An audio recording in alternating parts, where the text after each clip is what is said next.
Today's episode is all about animals. The animals we love to adventure with, to explore with, to solve the problems of the world with, and as we'll see in today's episode, they can apparently even be the source of your next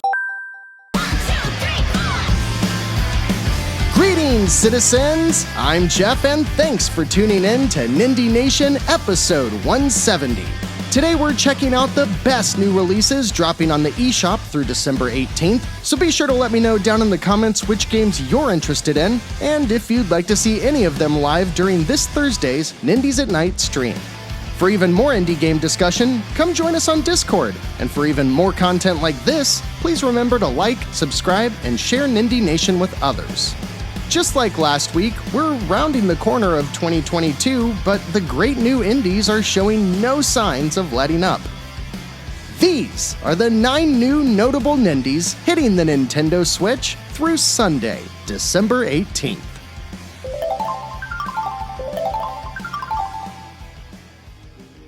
First on deck this week, and the only Nindy of note releasing on Monday, December 12th, is a game that I wasn't too sure of until I dug in, and now I'm all on board. Wavetail continues Thunderful's streak of stacking the end of 2022, with this game being developed in-house by Zoink Games, who has previously released Stick It to the Man and Flipping Death before being acquired by Thunderful. This game is all about locomotion, as you take the role of Sigrid, a girl who lives on an island with her grandma and is tasked with collecting these little sparks that keep their lighthouse powered. See, their world was submerged in water by this evil fog, so everyone is reliant upon lighthouses to keep the fog at bay. After the first 10 minutes of gameplay, you receive help from a water shadow thing who lets Sigrid walk on water, in a story beat that feels right out of Moana. Sigrid has a net that lets her zip around like a grappling hook, as well as her ability to double jump, run, and even surf on water. Combine that with hack-and-slash combat, and you've got something that resembles Jak and Daxter or Kingdom Hearts when it comes to platforming and combat, with big open-world exploration as you explore, find more lighthouses, and keep the fog away. The visuals are beautiful too, but that always gives me pause wondering how the Switch release is going to pan out. Nevertheless, if you like story-driven games that are chock full of exploration and movement that is fast, fluid, and seemingly very satisfying, Wavetail looks like one to keep your eye on, and it kicks off the week for $29.99. Then on Wednesday the 14th, we've got 3 new games to check out, all of which are all about cute anthropomorphic animals. First up is Little Gator Game, the quote, wholesome adventure developed by Mega Wobble and published by Playtonic Friends for $19.99. Similar to Wavetail, Little Gator Game is also all about fun locomotion in an open-ended world. But this game takes a much more cozy approach.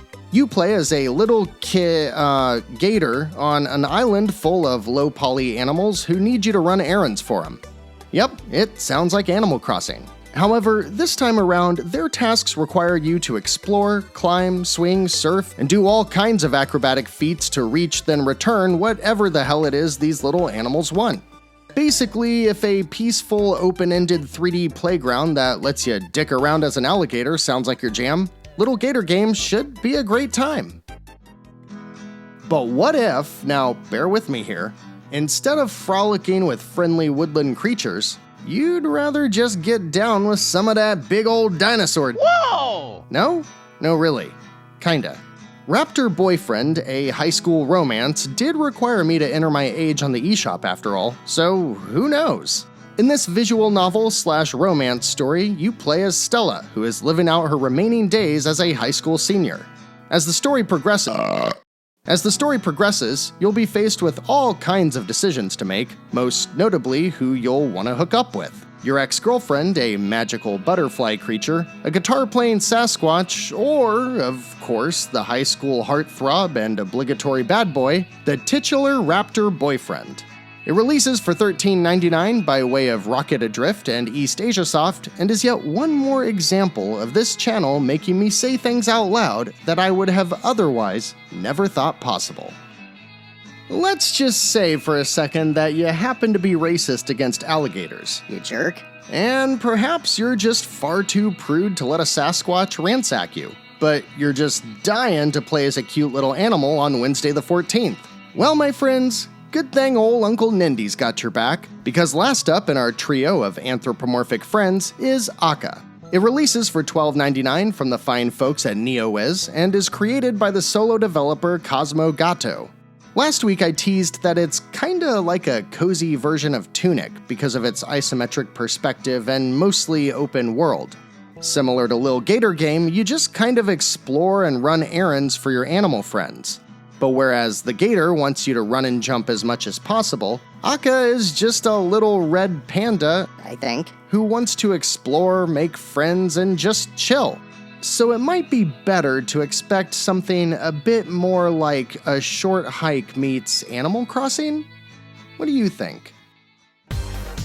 Moving on to the big Thursday drop on December 15th, we kick things off with Baby's First Shmup, and as reductive as that description may be, I think Cassiodora might be a great game for us parents who want to get our kids into other types of gaming. Let's face it, shmups and especially bullet hell shooters are great, but they're not inviting to newcomers in the least. And that's one of the things the team at Void Studios seems set on changing. Before taking off in this side-scrolling shooter, you pick from 3 characters who each have a unique weapon, and then share the same 3 other elemental weapons, which can be used for various weaknesses and the occasional environmental puzzle.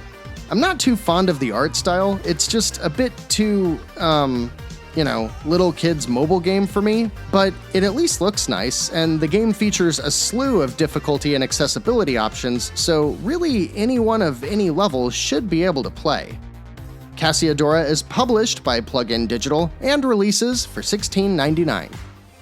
Next up is a game by Steve O'Gorman, a game developer in the UK whom I've never heard of, but after looking through their Twitter feed, I've found seems like a pretty cool dude with tastes in indies very similar to mine. So let's see what they've got in store for us. Hero Hours Contract 2, a factory for magical girls. It's a grid-based RPG that seems very simple, with bright, vivid colors and a super basic visual design. In this game, which releases for only $2, you play as a magical girl who saves her friends by tackling an evil corporate dungeon where you'll battle things like the gig economy, late-stage capitalism, and stupid-ass monkey NFTs. Even after having said all of that, watching the trailers and reading the description, I'm still not quite sure what the hell I'm looking at. But you know what? For $1.99, color me intrigued. And then, a game I am very excited about and briefly mentioned at the end of last week's episode. The Crack Pet Show is developed by a bunch of Polish maniacs who go by the name Vixa Games. And before we dive into what makes this game unique, let's first get this out of the way. The Crack Pet Show is a top-down twin-stick shooter with procedurally generated levels, roguelike mechanics, and RPG elements!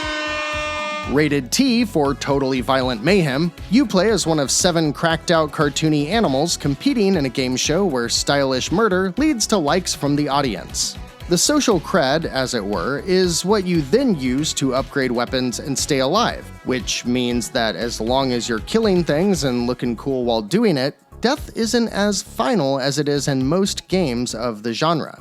Aesthetically, it's all about the vibes from shows like Happy Tree Friends, and looks absolutely hilarious. This is just my kind of messed up. I love this The Crack Pet Show is published by Raven Age Games and releases for $16.99. We wrap up the big Thursday drop with an indie we've been waiting for longer than almost any other, because River City Girls 2 is finally here, and thanks to both a code provided by the team at WayForward and purchasing the combo pack through PlayAsia, I've been able to spend a good deal of time with it. If you're not aware, River City Girls is a spin on the Kunio-kun franchise, which dates all the way back to games like River City Ransom for the NES. It's not only a 2-player side-scrolling beat-em-up, but it's one of the 3 best on the Switch, alongside Streets of Rage 4 and Shredder's Revenge. There's 3 aspects that set this series apart, though. 1. The world is mostly open-ended, with chapters that see you exploring the city streets, the mall, the school, and other areas which are comprised of a dozen or more screens you can freely travel between as you navigate simple fetch quests and the broader story. 2. The RPG system makes use of all of that exploration as you're constantly earning experience and money, which can then be used to buy healing items that give you permanent stat buffs, accessories, and other items to give you an edge in battle. Which leads us to 3. The combat. River City Girls is harder than almost any other brawler in its orbit, which makes sense as it's primarily developed by Arc System Works, who's most famous for their fighting games.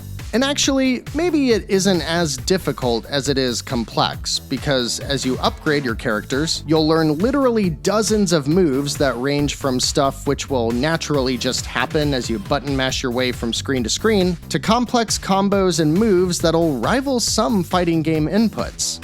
You don't need to learn and take advantage of all of this complexity to finish the game, but the more you do, the more it helps. So what does the sequel add into the mix? Well, currently sitting at about 30% completion, I can say though this is an excellent sequel, it's also very safe. The worlds are bigger, the systems are deeper, there's now 6 playable characters, and up to 4 people can play at one time. So it's more of the same, but it's all been refined to the point that I don't know if I'll ever return to the original now that we have the sequel. There's excellent voice acting, an amazing soundtrack once again by Megan McDuffie, animated cutscenes, and manga-style storyboards that all present this as an indie game with AAA production that's snarky, lighthearted, and fun throughout. I'm absolutely loving the game, but my only hang-up is that while there's currently no price listed on the eShop, I've heard that it's launching for $40, which is kinda crazy when I ordered the Japanese pack of 1 and 2 from Play Asia for $35. And by the way, it launches in English right from the jump, so it's the exact same game. We'll just have to see if that actually ends up being the price, and I guess then it just ultimately comes down to if you're willing to pay that. But you should know that when you do get the itch for a top-tier beat-em-up, River City Girls 2 absolutely delivers and will almost certainly be in my top 10 of 2022. And then we round out the week by dipping our toe once more into the pool of anthropomorphic animals, as Ninja Rabbit Studio and Ratalaika Games release Panda Punch for $4.99. Now, if I told you that Panda Punch was all about a panda that punches stuff, would you believe me? 'Cause it is! It's a puzzle platformer featuring over 50 stages and includes coins to collect to upgrade your panda's robot arm that punches the same way Rygar throws his shield. It's simple, sure, but Ninja Rabbit released Micetopia on the Switch a couple years back, and I really enjoyed that one, so I just might be checking out their latest release too. So what's it gonna be this week, citizens? Gonna get your platforming on with Lil Gator Game? Panda punch some fools? Bang your raptor boyfriend? Or maybe just chill in the forest with Akka? Let me know down in the comments, and let me know what you want to see this Thursday at 10 p.m. Eastern on Nindies at Night. And yes, I know we still need to make up for missing last week's stream, so bear with me because we've got a lot of games to get through. Keep your eyes peeled to the YouTube community page or over on Twitter to be notified of any spontaneous streams, because I think that's gonna happen this week. Also, if you want to hang out and chat even more about indie games, come join us on Discord. And if you would be so kind, liking, subscribing, and sharing Nindie Nation with others is the best way you can help us grow. Next week's gonna be a tricky one. We've got some great games on the way, like Sports Story, Naiad, and more, but personally, I'm gonna be absorbed by holiday activities. So stay tuned just in case our regular schedule changes. Otherwise, citizens, that's it for this episode, so thank you so much for watching. Until next week, I'm Jeff. This has been Nindie Nation episode 170, and remember, no matter what type of game you're looking for, Nindie Nation will be right here to help you find just the thing to keep your Joy-Cons synced.